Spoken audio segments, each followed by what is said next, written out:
వినాయక చవితి రోజు పాలవెల్లి ఎందుకు కడతారు? వినాయక చవితి రోజు పూజలో పాలవెల్లి కడతారు. ఈ పూజలో కట్టి పాలకు వెల్లికి ఎంతో విశిష్టత ఉంది. అయితే పాలవెల్లికి ఏం పండు కట్టాలి, తర్వాత వాటిని ఏం చెయ్యాలి అనే అనుమానం అందరిలో చాలామందిలో ఉంటుంది. వినాయక చవితి పూజలో తప్పకుండా పాలవెల్లి ఉండాల్సిందే. దీనికి పండ్లను కడతారు. అసలు ఎందుకు కడతారు, ఏ పండును కట్టాలి అంటే, వినాయకుడి చవితి అందరూ ఇష్టమైన పండుగ. భక్తితో ఆ రోజు గణపతిని పూజిస్తారు. పూజలో పాలవెల్లికి ఖచ్చితంగా కడతారు. ఇది లేకపోతే గణపతి పూజలు లోటుగా అనిపిస్తుంది. ఆకాశంలోని నక్షత్రాల సమూహాన్ని పాలపుంత అంటాం. దీనిని పాలవెల్లికి పోలుస్తారు. పాలవెల్లిని పాలపుంత అనుకుంటే అందులో ఉండే నక్షత్రాలు మనం కట్టే కాయలు, పండ్లుగా చెప్తారు. పాలవెల్లికి వెలగపండు, మారేడుకాయ, బత్తాయి, మొక్కజొన్న పొత్తులు, మామిడి పిందెలు, జామ, దానిమ్మ వంటి ఈ సీజన్లో దొరికే అన్నింటికీ కడతారు.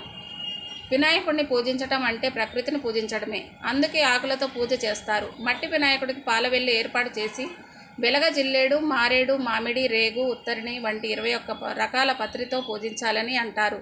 గరికతో పూజిస్తే చాలా వినాయకుడు విజయాలను ఇస్తాడని శాస్త్రం చెప్తుంది. ప్రకృతి, సృష్టి, స్థితి, లయ అనే 3 స్థితులు ఉన్నట్టే గణేశుడి పూజ ఈ 3 స్థితులకు ప్రతీకలని చెప్తుంది.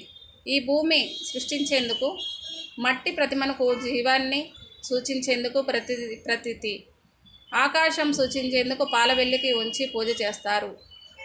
పాలవెల్లి చతురస్రాకారంలో ఉంటుంది. అంటే 4 దిక్కులు, అన్ని దిక్కుల్లో ఉండే దేవతను పూజించినట్టే. పసుపు రాసి కుంకుమ బొట్లు పెట్టి పాలవెల్లిని గణేశుని పూజించి అద్భుతమైన శోభనిస్తుంది.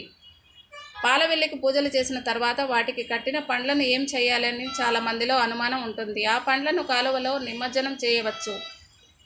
ఒకరికి ప్రతిమ అనేది ఉంచేవారు ఆ పండ్లను తినవచ్చు. ప్రతిని కూడా కాలువలో